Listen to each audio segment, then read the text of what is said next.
Muito bem, pessoal. Deus abençoe a todos. Maravilha. É muito bom a gente estar fazendo essa matéria, História do Cristianismo, ou História Eclesiástica, né?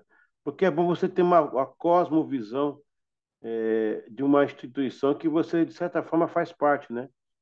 Porque com todos os momentos difíceis que passou a instituição, momentos em que pessoas que se diziam cristãs, né, estavam no meio, mas estavam fazendo coisas erradas, ou momentos que o movimento foi de Deus, que fases que Deus abençoou esse movimento. Então, é bom termos uma cosmovisão. Quando eu falo cosmovisão, é uma visão geral, completa, né? Não sei se restrita, porque é muita matéria e eu tenho dado assim os pontos mais cardeais, mas pelo menos é o que nós precisamos para conhecer melhor.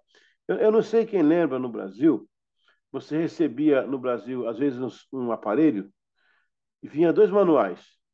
Vinha um manual prático, fininho, que era instalar, e tinha um manual grosso, grandão, todo específico. Eu estou assim, entre um e o outro, né? Não é tão grosso, tão grandão, e não é tão fininho específico, eu estou no meio. Ou seja, aqueles assuntos que eu acho relevantes, que na minha jornada como pastor já mais de 20 anos, né? Então a gente começa a entender que, às vezes, cara, eu ensinei coisa que foi legal, mas não era necessário. Tipo, o que interessa para nós saber que o Papa Urbano V calçava 35? Não muda nada nessa trajetória. Então, às vezes o professor ele quer, como é que chama? Impressionar. Então ele traz dados que você nunca vai usar, você nunca vai. Agora, é bom você saber na trajetória das mutações da história como que aquela pessoa se comportou, qual foi a contribuição dela para as mutações que a história teve. Agora, a cor do sapato, o turbante que usava, o tipo de cama que usava, a comida que comia, fica aí para o campo da curiosidade. Nós vamos trabalhar mais afinco, né, dentro de um processo seletivo de informação excelente e precisa que nós necessitamos. Muito bem, nós vamos trabalhar hoje sobre as cruzadas. Tá aí um assunto que tem muito pano para manga, e eu vou me deter apenas nos fatos mais salientes desse movimento, para nós entendermos esse período da história dentro da linha da eclesiástica, né? Vamos chamar aqui a nossa apostila de hoje, o nosso MAS, que é o nosso material acadêmico suplementar. Deixa eu ver onde é que está aqui, eu havia colocado aqui. Ok, achei. Muito bem. Deixa eu fechar aqui para ficar melhor. Ok, ok. Deixa eu puxar aqui agora. Agora vai dar certo. Espera aí. Ok. Bom, está na tela. Está na tela. Aqui nós temos uma ideia. Deixa eu diminuir um pouquinho aqui o visor para pegar aqui. Pronto, agora consegui. Bom, nós temos aqui na tela uma visão bem ampla dos períodos mais exponenciais das cruzadas, né? As cruzadas, na verdade, elas foram um movimento genocídio político corrupto, tudo em nome de Deus, né? Se tinha boa intenção no começo, que eu acho que nunca teve, não deu para entender por que fizeram tanta coisa que fizeram em nome de Deus, né? Fizeram aí tantas atrocidades para deixar aí hoje na Europa uma mágoa e entre os muçulmanos também. É que nós que recebemos no Brasil o período tardio da igreja, nós não temos história para contar de pais, avós, tataravós que passaram por Inquisição, Reforma, Santo Ofício, Cruzado, essas coisas aí. Nós temos aqui pelo menos quatro. Gente, essa pesquisa é minha, tá? Eu não peguei em livro assim, eu estudei os livros para ver datas, nomes, acontecimentos, mas essa visão é do professor, no meus estudos, né, me dedicando aí ao projeto, ao tema que se propõe a matéria, mas aí nós temos quatro fases que eu entendo que são importantes no período da cruzada. Nós temos o tempo da ascensão, que é quando ela eclodiu, quando ela de fato apareceu na Terra, né? Em 1096, ali foi a ideia. Qual que era a ideia primordial das cruzadas? O que realmente esse pessoal queria fazer? Eles queriam reconquistar a Terra Santa, pelo menos a ideia que eles têm. Eles achavam que, por muito tempo, a Terra Santa ficou nas mãos de pagãos, de outras religiões, como, por exemplo, os califas, os muçulmanos e tal. Então, a Roma já havia tido um certo domínio sobre lá, depois os bizantinos, consequentemente, depois dos bizantinos, teve outras invasões, né? Os bizantinos eles foram enfraquecidos, e aí os árabes chegaram e tomaram deles, né? Que aí você vai ter o período do Maomé também, não em Jerusalém, mas no, que eu falo em termos de domínio, né? Aí aquela região vai ser dominada pelos esses árabes, depois os persas, aí vai ter bom, aí chegam os cruzados. Então a ideia deles aí em 1096 era pegar os locais chamados santos. Mas em 1147 acontece uma crise no movimento das cruzadas, né? O movimento começou a se mostrar que não era tão resistente como era, porque eu estou falando de cavaleiros que atravessavam toda a Europa a cavalo, gente demais. É, é bom ter aqui entre nós um major, porque não dá para entender um exército com 5.000 homens marchando, 10.000 homens, comida para esse povo todo, é 5.000 barrigas para comer, é 10.000 pessoas, é água. Os cavalos também, água para os cavalos, alimentação, descanso, necessidades fisiológicas. Vocês imaginam andar com esse pessoal no gelo, no frio, sem acomodações? Muitos soldados nem chegavam a lutar, eles morriam no caminho. Também de doenças incontroláveis da época. Gente, é um período obscuro. E quando você lê e quando você se inteira do assunto, você dá mil graças a Deus ter nascido na época de hoje. A época que nós nascemos é incomparável, né? Com relação a essa época aí. 1189 vai ter o enfraquecimento, que vai ser aquele embate com o Saladino. Aí os movimentos da cruzada vão arrefecer e vai começar a recuar. O Papa começa a perder autoridade sobre este movimento e, finalmente, em 1291, ocorre o fracasso, né?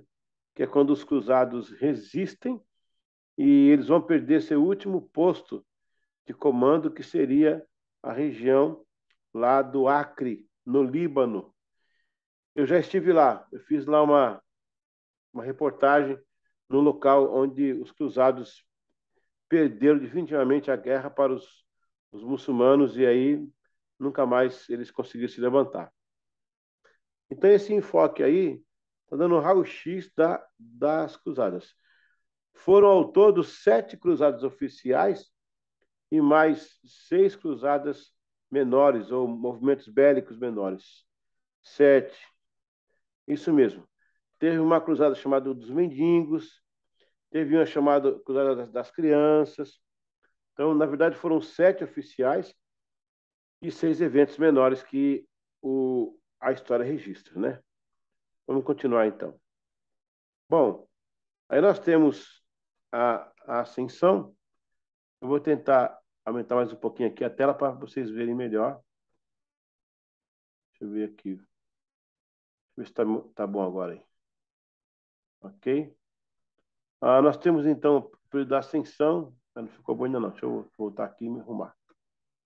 Onde é que está aqui? Achei. Pronto.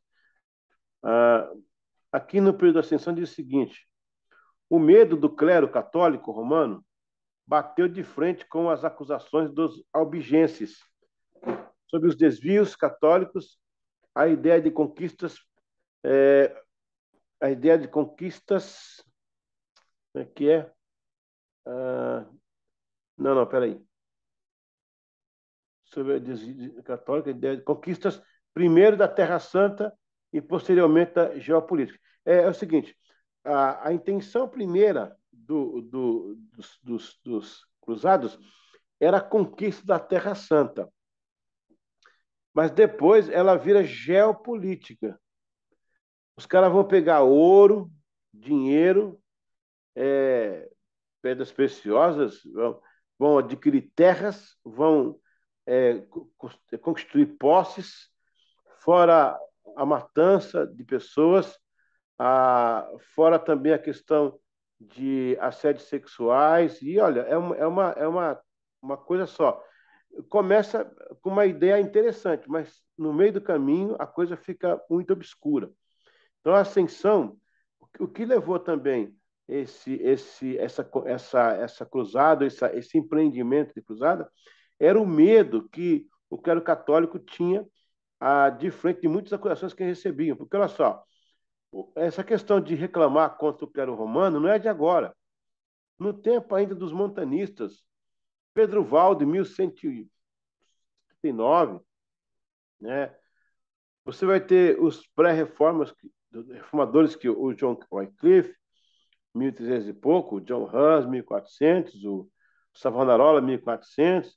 Não é de agora que a Igreja Católica vem recebendo.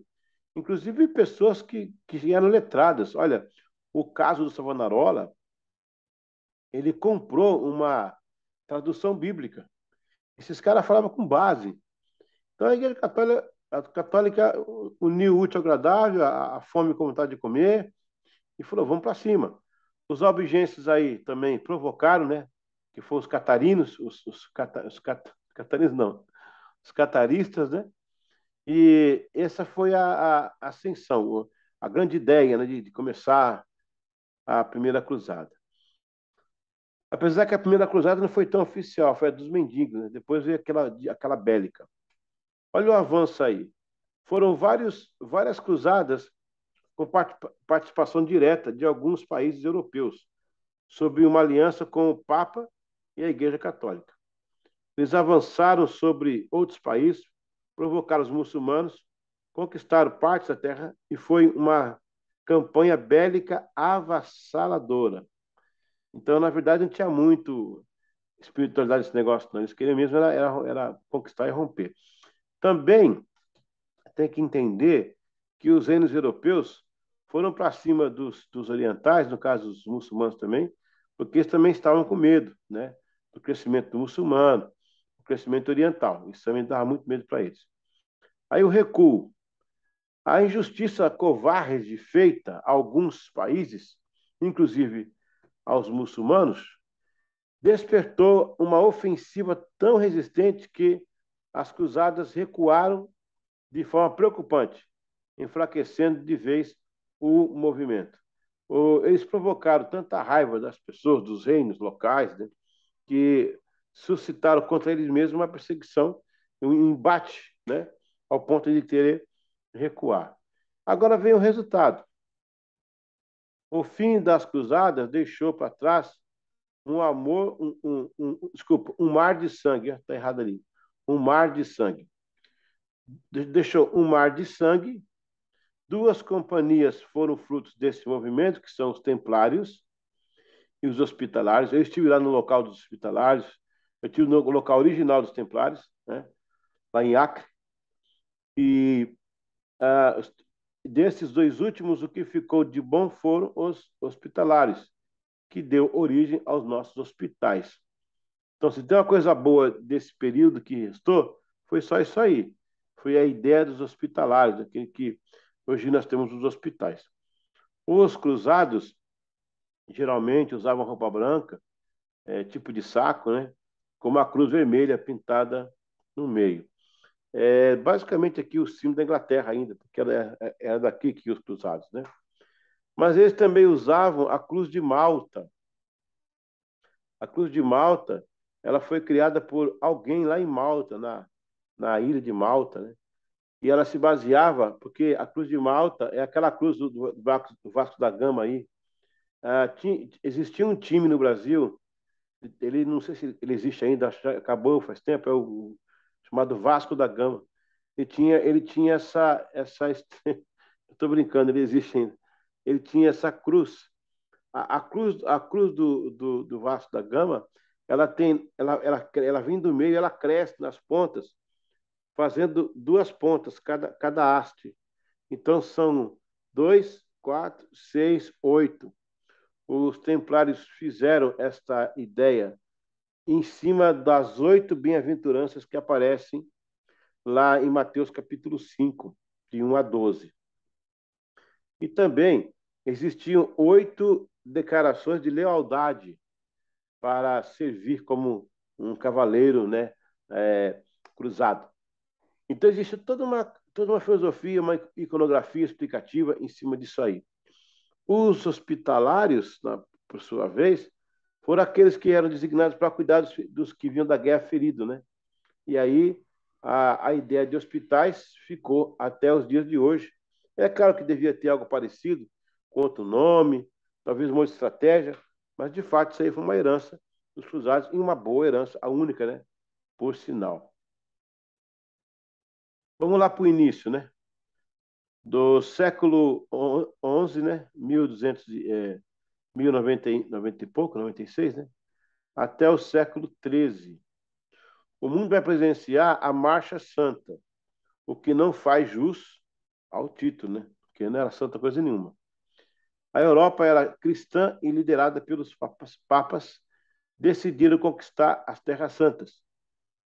No ápice foram 7 cruzadas e outros 6 menores eventos. As cruzadas em si, né? As cruzadas foram um misto de medo e proteção. Os reinos europeus temiam o crescimento dos vikings e outros grupos tribais rivais. A Igreja Católica temia o avanço muçulmano e assim a ideia foi conquistar, defender e exterminar inimigos. O pior, sob uma bandeira de fé cristã. Veja, meu Deus do céu, né? Que coisa. Em nome de Deus, né? A primeira delas foi motivada por nobres feudos da França, que parte da Alemanha e da Itália meridional. A palavra feudo, né, significa fidelidade. Era um sistema da Idade Média de ter um local que produzisse tudo mais que era da provisão deles ali, né? E tinha os seus feudaus, que eu acho que eram os sussarianos, uma coisa assim, e os vassalos. Mas depois a gente vai ver isso aí com calma. Então, assim, as cruzadas tinham esse misto também de proteção. Eles tinham medo e queriam se proteger. Então, era mais ou menos algo bem pensado para a época, né? O relatório difícil, ó. Foi encontrado nas partes de Jerusalém a seguinte ata. Olha que historiadores encontraram nas ruas desertas de Jerusalém. Diz assim, ó. Alguns dos nossos homens cortaram a cabeça dos seus inimigos, outros os atingiram com flechas para que caíssem das torres, outros torturaram por mais tempo, lançando-os às chamas.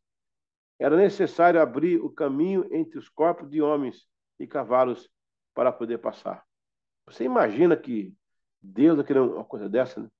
Em nome de Deus, isso aí, essa carnificina do mundo. Genocídio sem precedente. Então, para eles andarem, tinha que separar os corpos, as pessoas tinham que arrastar, porque era muita gente morta. Deus do céu.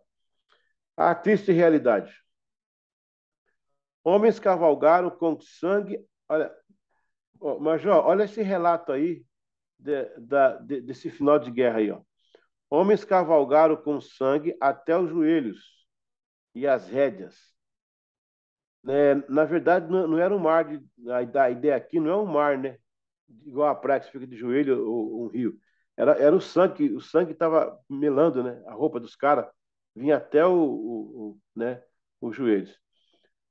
Foi um juízo justo e olha o que ele escreve.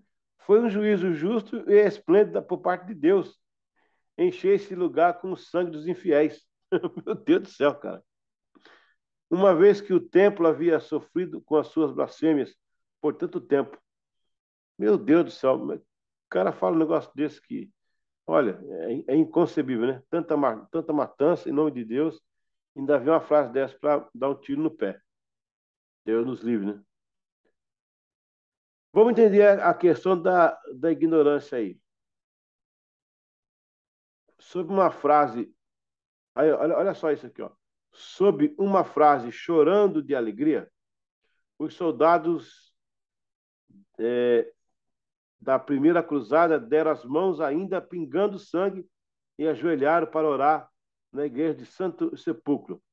De acordo com Shelley, a primeira cruzada capturou uma longa faixa de terra ao longo da costa leste do Mediterrâneo e criou o reino latino feudal de Jerusalém.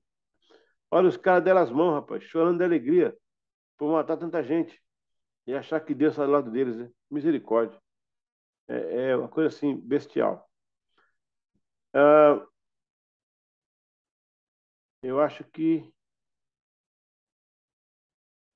Eu acho que pulou aqui. Hum, a crise, a corrupção. Espera aí. Nesse template aqui agora, vamos ler a crise de novo. A crise. Repetiu aqui. Repetiu o relato difícil e repetiu a triste realidade. Olha só, ele repetiu isso aqui tudo. Tá, vamos pular, vamos continuar aqui da questão da ignorância e vamos descer então lá para o próximo template sobre a questão da crise. Já em 1147, o feudo de Jerusalém passou a sua primeira crise perto de uma derrota ofensiva. Caraval Bernardo motivou a segunda cruzada, mas os planos deram errado e em 2 anos essa cruzada desapareceu. Depois da conquista do condado de Edessa pelos Seljúcidas, Jerusalém e os Estados Cruzados estavam à beira de um desastre. Esse cara aí foi um clérigo também, né? Andou pregando, ele fazia mensagens ao ar livre, convocando o povo para a cruzada. Né? Ele conseguiu muita coisa, mas depois ele se envolveu com outros problemas internos, acabou enfraquecendo a liderança dele. De fato, essa cruzada foi um fracasso mesmo. Aliás, parece que só a primeira que funcionou. O restante deu muito problema aí, né? Agora, vamos ver alguns dos problemas que também afetaram o desempenho dessas cruzadas, né? A corrupção. Com as crises de manutenção que esses cruzados geraram, os cofres foram se esvaziando.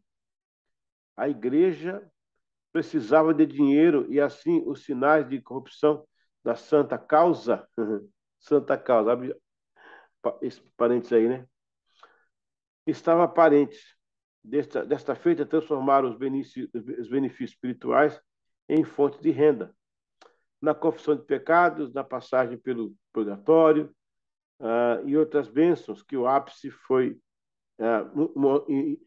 Não, e outras bênçãos. O ápice foi a indulgência, com a compra total que garantia-se o paraíso do céu pelo Papa Urbano II. Então, vamos lá. Em 1157 veio essa crise porque eles saíram para a Segunda Cruzada, mas acabou que desanimou, houve uma crise interna, tem alguns relatos interessantes sobre isso aí, brigas de poder, vai por aí afora. Mas, na verdade, a parte mais importante do declínio das cruzadas está aqui nesse segundo parágrafo aqui. Com a questão da guerra, os suprimentos dos soldados, cavalos, a manutenção, custou muito dinheiro aos cofres. Eu nem sei se compensou, porque eles gastaram pelas terras que eles pegaram. Eles pegaram terra dos outros e deixaram as pessoas mais bravas ainda com eles. Mas acontece que uma crise financeira foi instaurada lá na sede da Igreja Católica. Isso fez com que os papas se movimentassem, né? O cristiano à mão. Então acabou que criaram até uma indulgência, né? No tempo de Lutero, a indulgência do cara que ele canta na rua era para o cara e para o cavalo. O cara estava bêbado na rua. Lutero foi ajudar ele e falou: Não, não se importa, não, eu estou bem. Eu tenho indulgência para mim, para o meu cavalo e para o céu. Então, a Igreja Católica transformou essa questão da confissão, da ajuda, em forma de compensação financeira. Aí vem a questão do purgatório e outras questões mais que eles vão evidenciar para arrecadar fundos. Aí, nesse ponto, perdeu-se todo aquele pudor, aquele requisito, porque tinha dinheiro envolvido e a corrupção estava instalada dentro do seio da igreja. Lembrando que essa igreja que eu estou falando aí era oficial. Eu estou vindo pelo meio dela para vocês entenderem como que foi o declínio. Mas havia igrejas paralelas, né? Movimentos cristãos paralelos, inclusive de remanescentes, pessoas de Deus, de gente que pregava a verdade, que era perseguido por causa disso. Então havia duas igrejas caminhando, uma totalmente desfocada, né, do seu objetivo central, e a outra centrada, mas sem poder bélico, sem status quo, sem poder social. Aí aconteceu que a igreja oficial fica aí, a história da igreja oficial. Então a gente vai seguir. Mas a gente vai, ao longo do curso, dando umas dicas nessa via aí, que foi paralela aí, entre a igreja católica, o movimento católico que é o oficial, e aqueles chamados, né, hereges ou segundo movimento. Vamos agora entender a parte do embate, né? Em 1187, peraí, tem outra parte que eu esqueci ali. Não, já passou. É o forte embate. Em 1187, Saladino, em um sultão, liderou um embate que provocou a insurreição de uma cruzada envolvendo a resposta de três reis europeus. Frederico Barbarossa, ou Barbarruiva, né, tanto faz, da Alemanha, Ricardo Coração de Leão, da Inglaterra. Inclusive, esse Ricardo Coração de Leão, da Inglaterra, quando ele vai para a cruzada, ele passa por aqui, ó, ele passa pertinho aqui, ó. Interessante. Ele passa pertinho aqui. Ele deixou o irmão dele aqui governando a Inglaterra, que era o João Sem Terra, né? E aí esse João Sem Terra, ele foi pressionado pela junta de clérigos da Inglaterra, né? E também, desculpa, pelos barões, não, clérigo não, pelos barões da Inglaterra, ele foi pressionado a assinar a famosa Carta Magna. Eu não sei se vocês já ouviram falar da Carta Magna, ela está exposta aqui no museu, a Carta Magna. Dessa carta, ele assina a carta, e essa carta ela tira os poderes, né, total do monarca. Agora ele teria que compartilhar com o parlamento algumas decisões, que ele não pode tomar sozinho mais não. E o João Sem Terra, pressionado pelos barões, acabou cedendo, né? E aí criaram essa Carta Magna. Era de 1200 alguma coisa aí. Não é bem nesse período aí não, mas é mais ou menos premiado aí nessas datas que estão aí, entendeu? Outra coisa interessante é que o Frederico Barbarruiva, o Barbarossa, né? Ele morreu porque ao atravessar de um rio, ele saiu do cavalo para nadar e não conseguiu levantar porque estava com aquela armadura, né? Capacete, coraça, aquelas botas de ferro. Ele não conseguia voltar para a margem. Ele acabou morrendo afogado. Ficou só o Felipe Augusto da França e o Ricardo, né? Ah, eles brigaram entre si, discutiram. O Ricardo o Ricardo foi embora, né? Desculpa, o Felipe foi embora. E o Ricardo, Coração de Leão, ficou e conseguiu uma trégua com o Saladino. A priori, fizeram um pacto lá de uma trégua e tal, mas depois não deu certo, não. O Saladino veio para cima. Lá, a batalha foi ali na Galileia. Se eu não me engano, o Saladino tinha 40 mil homens a mais. Olha, 40 mil homens a mais faz uma diferença para o exército. Então, sabendo usar direitinho, ganha-se a guerra, né? Então, na verdade, o Saladino ganhou a guerra em cima dos cruzados e espantou eles de lá. Aí, definitivamente, ele conquistou essa parte aí da Terra Santa. Aí nós vamos chegar agora no começo do fim da cruzada. Ao ascender do trono pontífice, em 1198, Inocêncio III esforçou-se para reviver o espírito das cruzadas, mas aos poucos, cavaleiros que responderam ao seu chamado eram incapazes de arcar com os habitantes despesas que embarque que exigia pelos venezianos. Finalmente, a ideia das cruzadas estariam chegando ao fim pelo desgaste, pelo massacre, pelas perdas irreparáveis. Esse pessoal de Veneza aí, né? Eles tinham aquelas embarcações que atravessavam, né? Os soldados, os cavalos, cobrava muito caro, era para evitar a guerra mesmo. Então, isso aí também enfraqueceu um pouco essa ideia das cruzadas, de conquistar a Terra Santa e tal e tal. Bom, aí nós temos novos tempos chegando. Os venezianos propuseram um acordo e instigou os cruzados a atacar Constantinopla. Então, aí, no caso, em troca de passar, de atravessar, né, com os animais, com tudo, eles deram a sugestão para que os cruzados fossem e derrubassem Constantinopla, né? E foi o que eles fizeram. A cidade foi capturada é, pelos cruzados e eles fundaram o Império Latino de Constantinopla, em 1204. O Papa Inocêncio III ficou irritado e excomungou todo mundo. A igreja também enfraqueceu ali. O Império, até 1261, ele ficou, né? Ele caiu em 1961, na verdade, 91, tá? Abrindo caminho para os turcos em 1453. Então, esses venezianos aí, eles cobravam uma taxa para o pessoal passar e falou assim, ó, vamos fazer o seguinte, nós vamos deixar você passar porque vocês podiam acabar com aquela cidade lá, né? E arrefecer Constantinopla. Por quê? Porque o mercado marítimo, as navegações e comerciais estavam sendo prejudicados, quer dizer, dos venezianos, pelo pessoal da Constantinopla, que lá hoje é Istambul. Lá tem uma placa tectônica. O dia que você for, você vai ver. Tem uma placa tectônica, ela é cinzenta, é a placa que divide os continentes. Gente, eu passei de táxi pelo Estreito de Bósforo. Lá embaixo, rapaz, muito alto, você via lá as placas,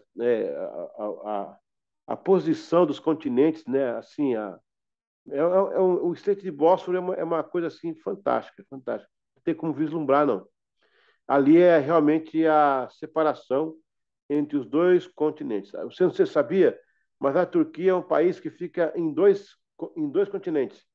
Metade ao norte fica dentro da Ásia, metade ao sul fica dentro da Europa. Eu fui para o lado europeu e lá eu trabalhei com a caravana americana, dando aula sobre as sete igrejas da Ásia, em loco, né? No local, no local onde estava a igreja, não no local físico, porque a gente não tem ideia onde seria, porque na época era em casas, não era em templo. Não era em templo. O lado mais ao norte é o lado da Ásia, né? Eu peguei um táxi do lado europeu, atravessei o asiático para pegar um avião até Tel Aviv, saindo do aeroporto de Sabina Koch. Então, os cruzados foram instigados pelos venezianos. Se vocês forem lá destruir a cidade, saquear a cidade, a gente abre aqui para vocês passar e vamos ajudar vocês a passar. Então, isso foi mais ou menos uma questão política aí, né? Esse Papa Inocêncio III é o Papa da época aí, que vai acontecer, né? Um dos apogeus da Cruzada. Esse ponto aqui já foi lido. É isso mesmo. A Cruzada termina em 1291. Ok. As Cruzadas foram um movimento, então, que era mantido por Roma. A priori, a primeira ideia era conquistar as partes sagradas que Jesus e os apóstolos deixaram no mundo. De fato, eles foram para cima. Se organizaram em nome de cruzados, porque vinha de cruz, né? Vinha de cruz, então tudo a ver cruzado com cruz. E eles iam então para cima dessas cidades aí. Agora, no caminho, eles pegavam tudo quanto a gente matava, decapitava.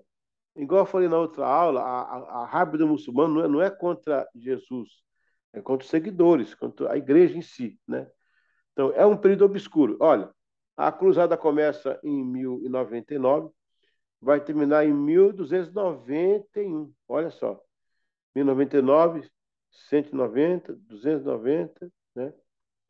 quase, ou seja, permeando aí 200 anos de história, de sangue, de... Agora você imagina como é que isso movimentava as regiões. Se põe no lugar das mulheres que ficavam para trás, dos filhos, que não ia mais ter pai, não ia mais ter marido. Quanta gente morreu. E outra coisa, o despreparo bélico, né, daquela época. Pode ser que os generais, os mais de patente maior, deviam ter tido algum tipo de treinamento, de conhecimento de guerra, de tática de guerra e tal, mas em sua maioria o pessoal era muito simples. Chegava assim, os soldados numa casa, pegava esse menino aqui, esse aqui, vamos para a guerra, puxa eles. Aí mandava eles para a guerra. Na verdade, era mais escudo humano do que os lutadores, com raras exceções. Aquele caso dos 300 lá, né? Ali, embora eles perderam a batalha, mas ali você vê o preparo físico daqueles soldados, né? O modo como eles faziam. Então ali é uma parte, né? Do lado bom do exército da época. Mas havia outra parte, aquelas pessoas despreparadas, nunca pegaram numa arma e teriam que ir para cima matar, nunca mataram nenhuma galinha, agora ia matar gente, então é uma coisa complexa. No paralelo aí, na cronologia da história eclesiástica, ao mesmo tempo que está acontecendo da cruzada, também está acontecendo o Santo Ofício, que já foi lá atrás, naquela aula, foi só disso aí, né? Nesse interregno aí está acontecendo as duas correntes ao mesmo tempo. E o Papa alimentando os dois exércitos. Pra, com os países de fora, Roma tinha a supremacia católica, mas ele propunha alianças com esses governantes, com esses né, reis, e acabava fazendo campanhas para a igreja, para as conquistas. Foi um tempo de muita luxúria também. Há relatos de é, papas super vaidosos, Roma cheia de ouro, e vai por aí afora. Então, foram movimentos que só ajudaram a denigrir a igreja, né? Foi o que fizeram, porque não contribuiu a absolutamente nada. E quando você vai ver quem são os hereges, alguns deles têm razão. Olha o Wycliffe, que é um pré-reformador, deixou legados, deixou coisa. Olha, o Wycliffe, o John Wycliffe, ele morou aqui a 1 hora de viagem daqui. Ele fez uma lista dos desmandos e desvios da Igreja Católica. Ele fez uma lista, né? O John Wycliffe, gente, não foi martirizado, tá? Ele morreu aqui em Rutherford. Ele morreu sentado. Ele estava no púlpito. Não me lembro se ele ia pregar ou tinha deixado de pregar. Eu sei que ele estava no púlpito, ele passou mal. E as pessoas pegaram ele numa cadeira, tiraram ele do púlpito, né? E ele morreu acamado. Ele morreu de embolia pulmonar. Embolia pulmonar. Mas mesmo assim, a Igreja Católica, depois de morto, mandou desenterrar ele para torturar, né? Vai entender essa gente, né? Eles mataram a Joana d'Arc na fogueira. Depois, canonizaram como uma santa. Não dá para entender onde esse pessoal quer chegar. Então tá aí, pessoal. Esse foi o período das grandes cruzadas, né? 7 cruzadas foram normais, mais 6 eventos pequenos, com o objetivo, entre aspas, de conquistar a Terra Santa, que não aconteceu, ok? Bom, vou abrir para vocês comentar alguma coisa, ou fazer alguma pergunta, alguma dúvida que for no ar aí, pode comentar com a gente aí. Glória a Deus.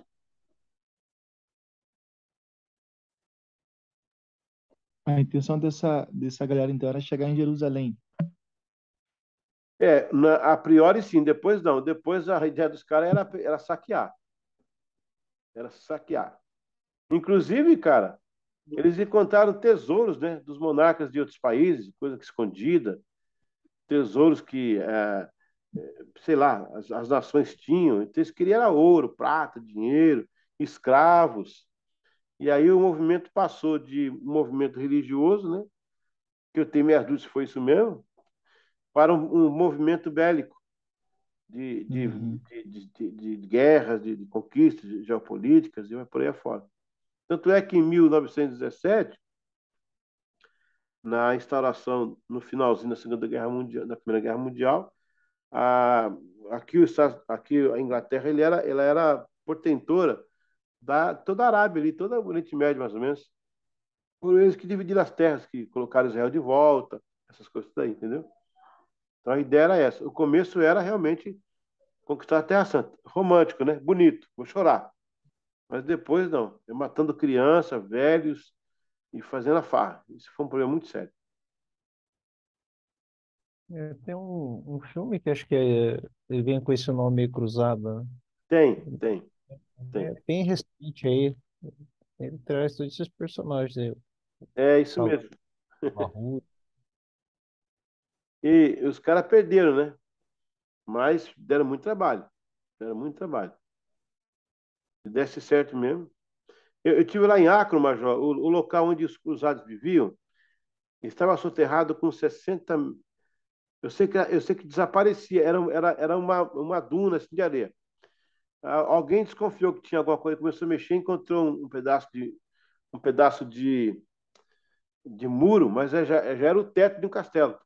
Aí começaram a desterrar. Meu Deus do céu, foi muita terra. Foram anos para liberar Acre, né? Os muçulmanos se cobriram de areia. Mas é muita, rapaz. Os caras cobriram uma cidade, um castelo enorme com areia, só de areia. É muita coisa. Eu estive lá pessoalmente no local. Outra coisa, eu não sei se vocês já viram por aí. Vocês conhecem a flor de lis? Parece uma espada. Flor de lis tem uma haste central, tem duas desenhos assim. Essa flor foi o Luís, acho que foi o Luís XV, da França, que gostava muito dessa flor. Ele gostava de jardim, o Luís XV. Ele gostava de jardinagem, né? Não no sentido do João Paulo, que é comercial, que é paisagismo, urbanismo, mas era o pessoal que gosta de, né, andar pelos jardins. O Luís XV ele era assim. Ele gostava de jardinagem, ele era muito dado à flor. Aí essa flor não tinha nome. Aí, essa flor é do Luiz. Do Luiz, Flor de Lis. Aí ficou Flor de Lis. E essa flor foi usada pelos cruzados, né, para enfeitar espada, escudo e tal.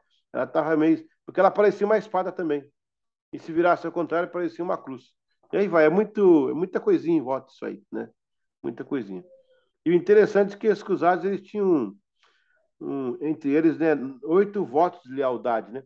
Tinha as oito bem-aventuranças, que se baseava na Cruz de Malta, mas tinha 8 votos de lealdade.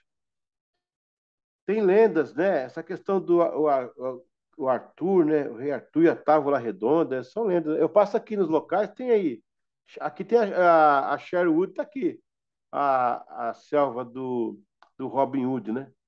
A Sherwood, ela tá aqui, ela existe, ela é real. Agora, se o Robin passou por ali, são lendas, né? Rapaz, eu tô aqui dando aula para vocês no local onde aconteceu os negócios. Eu tô aqui, onde eu tô aqui agora, sentado nessa mesa, aqui embaixo passaram os cavalos cruzados aqui, ó. Se eu colocar ali, porque tá de noite agora. Se eu colocar ali a câmera, você vê o local onde passavam os cavalos. Tô aqui dando aula, eu estou dentro do cenário. É muito interessante, cara. É Ô, engraçado. pastor, Oi. é, queria só perguntar qual era a função dos templários nessa. Foi uma das coisas que sobraram, né? Foram dois movimentos. Teve mais um. São... Teve uns três, teve mais um aí, mas é muito inóspito. Não, é o Templário, o Templo, né? Eles eram cavaleiros religiosos, eles eram os armados de Deus. Os caras diziam assim: Deus dá-nos condições de chegar ali e massacrar aquele povo. Não pode um negócio desse? Então, os Eles, Templários. ele- Ah, eles eram como se fossem capelães, assim? não, não capelães. Eram soldados a serviço da Guerra Santa. Eles queriam conquistar os locais sagrados, né? Essa foi a ideia. Depois a ideia continuou, mas a prática era outra. Eles são templários também por causa disso aí. Ô, pastor, você sabia que eles existem ainda lá no Rio de Janeiro? Templários? Aham, são os meninos que descem do morro e falam assim, pastor, ora por nós que a gente vai ali fazer uns corre. O que eles correm? Tô brincando, os bandidos que descem do morro, passam frente a uma igreja e falam assim, ô pastor, Ora Ah, por nós que a gente vai ali fazer uns corre ali, vai fazer umas oh, meu correria. Deus. Meu Deus. Que situação, hein? Pois é, pois é. Então, os hospitalares foi o outro grupo que sobrou, né? É, que deu aí origem aos hospitais, né? O cuidado, a questão do cuidado, né? A questão do tratamento, né? O pessoal era ferido e eles eram atendidos. Também os templários também tinham outra função, além de ser considerados cavaleiros de Deus, né? Eles também tinham a função de proteger os peregrinos que iam para Jerusalém, porque essa ida para Jerusalém de peregrinos, ela não é de agora, né? É daquela época já. Então eles tinham ordens de proteger esse pessoal, era guarnição. Eles não só lutavam, né, para readquirir os locais sagrados, como eles também faziam escolta, guarnição, eles guardavam as pessoas que iam para Jerusalém. Houveram até tratados de paz entre inimigos, para deixar brigas à parte, deixa o povo passar e adorar e depois voltar. Então, inclusive o Saladino, ele era muito humano, o cara ele pediu para não derramar sangue, para evitar derramar sangue, diz ele que o sangue clamava, o sangue seguiria a vida inteira, a vida da gente. Quando ele conquistou definitivamente, né, o, lá o Jerusalém, ele não mandou matar quem ele conquistou, ele pagava as coisas, ele reconstruiu casas. Meu, é um negócio interessante, cara. Esse cara aí não foi tão ruim como se imagina, não. Ele foi um grande, ele foi sultão do Egito e da Síria, né? Embora ele fosse muçulmano. Mas aí ele tinha um pensamento de não maltratar os prisioneiros de guerra. Eu não mandava, porque tinha exército, irmãos, que era muito cruel, né? Hoje em dia tem os tratados internacionais, né, Major? Sobre prisioneiro de guerra, né? O cara virou prisioneiro, mandou bandeira branca, deixa o cara quieto. Prende o cara, depois solta, vai ter a corte marcial, sei lá o que vai fazer. Mas naquela época, não, cara. Escreveu, não leu, o pau comeu, chegou, matou, entendeu? Não tinha esse negócio de prisioneiro de guerra, não. E esse cara, ele é um dos que, naquela época, eu tô falando de 1180, do século XII, esse cara fazia isso aí, né? É interessante. A fundação oficial dos Templários, gente, porque as cruzadas começam em 1096, né? Então o pessoal vinha armado com soldados e camponeses com vara-pau. Mas a Ordem Templária foi fundada em 1128 no Concílio de Troyes, que era na França, né? No Concílio de Troyes. É Troyes, Troyes, né? Na França, na França.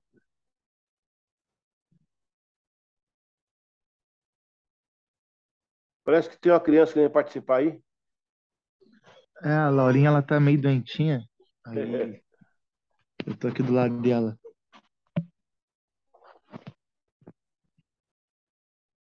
Major, vocês aí na cultura bélica aí, vocês têm alguma. Quando vocês estudam, né? Nos postos soldados que vocês estudam essas cruzadas, esses movimentos de guerra que houve no mundo, não? Tem essa parte, não? Não, a gente estuda mais a história da criação da própria polícia, né? Ela se mistura muito com a história do exército. Sim. Aí para esse tipo de cultura aí a gente não vai, é só por busca pessoal mesmo, né? Mas o nosso que se mistura muito com a história do exército, né? Então a gente estuda bastante a história do exército, até porque o nosso o patrono hoje da Polícia Militar aqui, né, que foi o Coronel Sarmento, ele é um cara que é oriundo do exército, né? Hum. Aí que ajudou a criar a Força de Segurança aqui no estado do Paraná. O patrono do Corpo de Bombeiros também, né, que é o Major Fabriciano do Rego Barros, também era um oficial do Exército.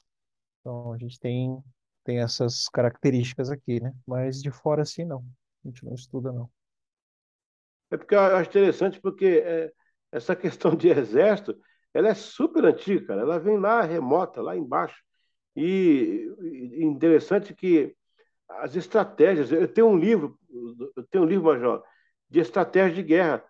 de Israel e de alguns países aqui. A formação, o estudo de terreno, a vegetação, por exemplo, quando se inventaram o material bélico, que é aquela vestimento medieval, vocês conhecem, né? Tem tudo de lata, basicamente para evitar a perfuração, para evitar o ataque. Eles inventaram essa roupa, eles usaram um bom tempo, mas teve um dia que dois soldados brigaram com essa roupa e caíram na lama. Eles caíram na lama, os dois, que estava chovendo, um bateu no outro, e correu no gol no outro, e caiu, e não conseguia levantar na lama. Eles não conseguiram levantar na lama. Aí tiveram que ajudar. Um general olhou isso, achou interessante. Quando foi uma época que a França veio contra a Inglaterra contra a França, que é a Inglaterra e a França que tem história de guerra de... Pensa uma guerra aqui que tem 100 anos, só de guerra. Então, a França estava com 30 mil soldados. Se eu não me engano, é o rei Eduardo. Ai, rapaz, não tenho medo de errar aqui, porque é muita informação na cabeça. De fato, foi. A Inglaterra estava com 1.700 homens. Eles chegaram até o local da batalha, rapaz, aqui tem os campos de batalha, interessante, né? Tem até hoje, cara. Você olha assim, você parece que você vê os cavalos, os caras correndo, dando espadada, flechada. A Inglaterra chegou e quando viu o acampamento dos franceses, ele estava com 30 mil homens, cara, e a Inglaterra com 1.700. Eu que não sou militar, João Paulo, você que não é, a gente olha para um exército de 30 mil e de 1.700, qual que você acha que vai ganhar? A gente que é leigo. O major é suspeito de responder isso aí. O que você acha que vai ganhar? Um exército de 30 mil ou de 1.700? De 30 mil, né? De 30 mil. Você vai pensar que é 30 mil. Mas aí que vai entrar a estratégia de guerra. E estratégia de guerra, cara, eu vou acabar me tornando militar. Estratégia de guerra é um universo incompreensível. É um universo de surpresa. A estratégia de guerra, no movimento, você ganha uma guerra do nada, cara. Não gosto de doido. O que aconteceu? Esse general falou com o rei da Inglaterra, falou: olha, o meu joelho direito está doendo. Como assim doendo, seu general? É porque vai chover. O meu corpo, quando vai chover, quando vai dar frio, o meu joelho sente. Desde criança eu tenho esse problema, essa comunicação aí com a. Então vai chover. Eu já vi aqui embaixo tem um pântano. Nós não foi o seguinte: nós vamos pedir ao exército, uma parte do exército, que morra por nós, que morra com a gente, ver se vão ter que morrer.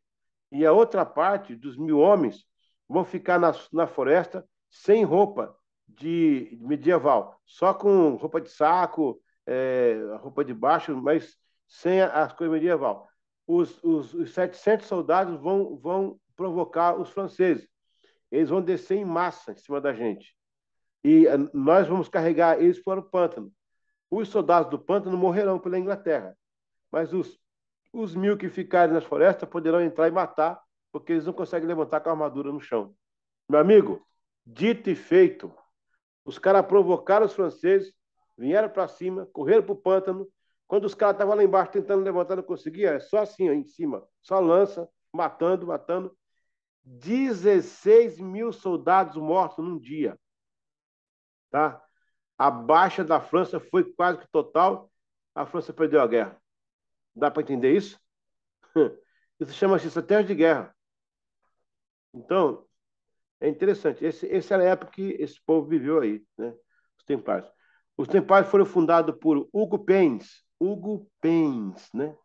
E teve um outro chamado Geoffrey, que fundaram essa companhia. Eles tinham tudo. Eles tinham manual, eles tinham roupa, lança, tudo. Era coisa com iconografia, já era coisa meio que gráfica já na época, né? Era uma coisa bonita, só que o feio era o que eles faziam, né? Feio era o que eles faziam, né? Ok, pessoal, vamos dar um tempo então aí, beleza? Fechamos aí o assunto das cruzadas? Se eu perguntar, alguém vai responder aí? Por exemplo, quantas cruzadas oficiais foram feitas? As oficiais? Alguém sabe aí dizer?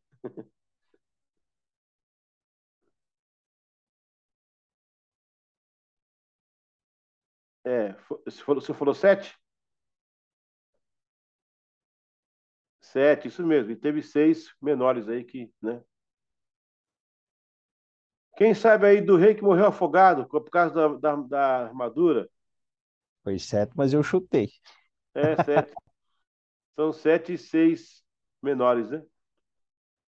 Quem sabe aí, agora sem ser o Major, quem sabe aí o David e o João Paulo, o rei que morreu afogado por causa da armadura? Alguém lembra?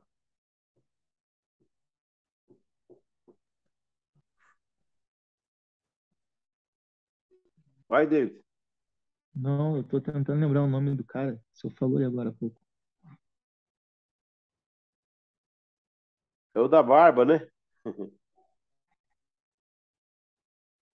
É o Frederico Barba Ruiva. Frederico. Ele é da Alemanha, né? Ele morreu afogado, caiu do cavalo e foi nadar, não conseguia voltar. Aí já era. Até que alguém mergulhasse para tirar a roupa dele, aquilo não saía fácil. Deve ter sido uma morte terrível, né? O cara cai do cavalo e não consegue voltar. Meu Deus do céu, misericórdia. Bom, pessoal, estamos aqui encerrando essa parte das cruzadas. A gente volta daqui a pouco com outro assunto da aula. A gente vai analisar agora o declínio papal, porque a cruzada vai ser uma ponte para mostrar alguns caminhos que ia, de repente, acabar, que é o tendão de Aquiles, né? Da supremacia católica, tá bom? Então, agora são 27 aí no Brasil. Vamos voltar daqui 5 minutinhos, né? A gente volta daqui 5 minutinhos, vamos tomar água aí, tá bom? Deus abençoe todos aí. Até daqui a pouco.